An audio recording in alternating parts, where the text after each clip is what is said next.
알파고는 바둑에서 상대방을 이기고 싶어 할까? 이 질문은 이 시대의 매우 근본적인 질문이다.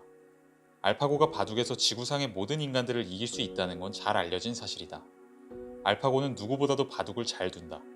그런데 알파고도 사람처럼 바둑을 둘 때 상대방을 이기고 싶어 할까? 무언가를 원한다는 건 굉장히 특별한 일이다. 인간은 많은 것들을 원한다. 돈을 많이 벌기를 원하고, 건강하기를 원하고, 주변 사람들이 행복하기를 원한다. 그런데 지구상의 사람 말고 무언가를 원할 수 있는 주체가 더 존재하는지는 확실하지 않다. 과연 강아지도 무언가를 원할까? 강아지가 맛있는 음식 앞에서 침을 흘릴 때 그 강아지는 그 음식을 먹기를 원하는 걸까?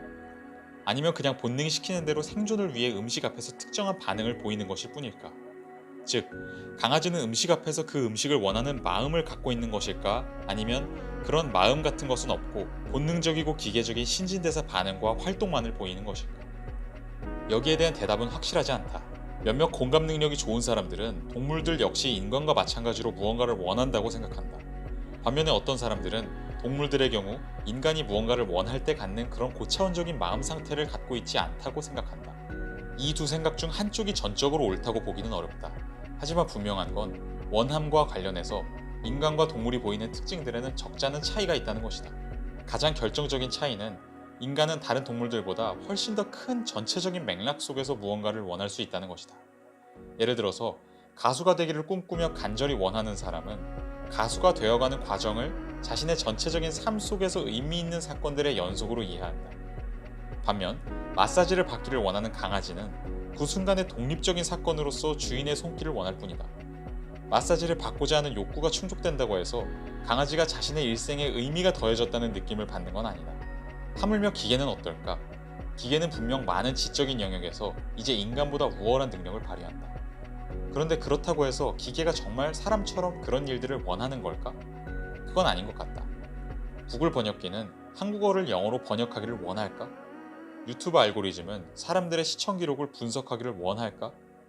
아직 기계에게 이런 말을 하는 건 너무나 시기상조인 것 같다. 우리 시대의 최고의 인공지능도 무언가를 원한다기보다는 그저 주어진 일을 하고 있는 것에 불과해 보인다. 미국의 철학자 존 호글랜드는 기계가 인간처럼 전체적인 맥락 속에서 무언가 원하는 능력을 갖게 되지 않는 이상 앞으로도 인공지능이 발휘할 수 있는 능력은 매우 제한적일 것이라고 주장했다. 물론 인공지능의 능력은 정말이지 무궁무진하다. 빅데이터에 기반한 알고리즘의 지배 아래서 살아가는 우리는 이미 그 놀라운 위력을 너무나 잘 알고 있다.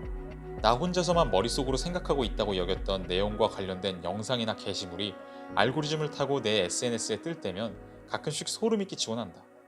가끔 보면 인공지능이 나보다 나를 더 잘 파악하고 있는 것 같기도 하다. 그러나 대중들에게 알려진 인공지능의 능력은 부풀려진 측면도 많다. 인공지능의 능력을 평가절하하는 게 아니다.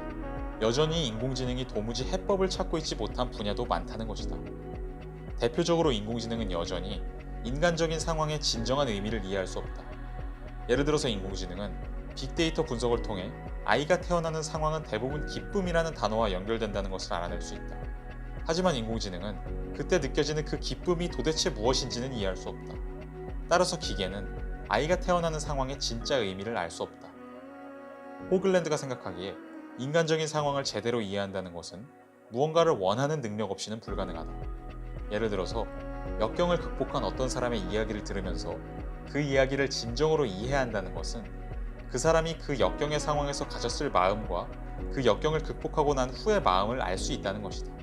그런데 그런 각 상황에서 그 사람이 가졌을 마음을 이해한다는 것은 그 사람이 그 상황에서 무엇을 원했을지를 이해해야만 가능하다.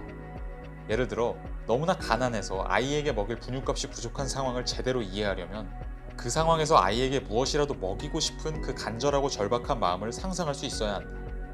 우리 인간이 그 마음을 어렵지 않게 상상할 수 있는 이유는 우리가 평소에 연약한 존재를 보호해주기를 원하면서 살아가기 때문이다. 만약 한 번도 약자를 보호해주기를 원해보지 않은 사람은 분유값이 부족한 상황의 의미를 제대로 이해하지 못할 것이다. 그 사람은 그 상황이 얼마나 절망적인 역경인지를 이해할 수 없다. 아이에게 분유를 먹이고자 하는 그 절박한 마음은 물리적인 육체의 고통과는 다른 점을 갖는다. 손목을 삐면 그 단독적인 사건만으로도 나에게 아픔이 생겨난다.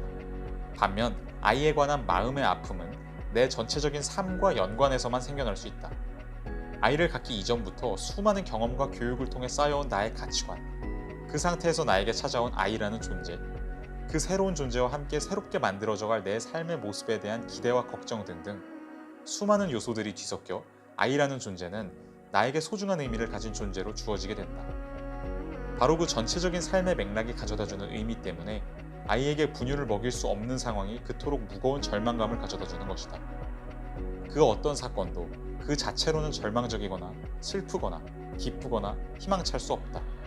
오직 나의 삶이라는 전체와의 연관 속에서만 사건은 슬프거나 기쁠 수 있다.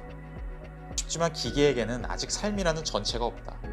그러기에 기계는 아직 삶 속에서 무언가를 원한다는 게 뭔지 이해할 수가 없다. 그렇기에 인간의 생활과 정신의 많은 부분들은 여전히 기계에게 미지의 영역으로 남아있다. 알파고는 가장 위대한 바둑 기사에게도 승리를 거둔다. 그러나 알파고는 승리하고자 하는 마음이 무엇인지 이해하지 못한다.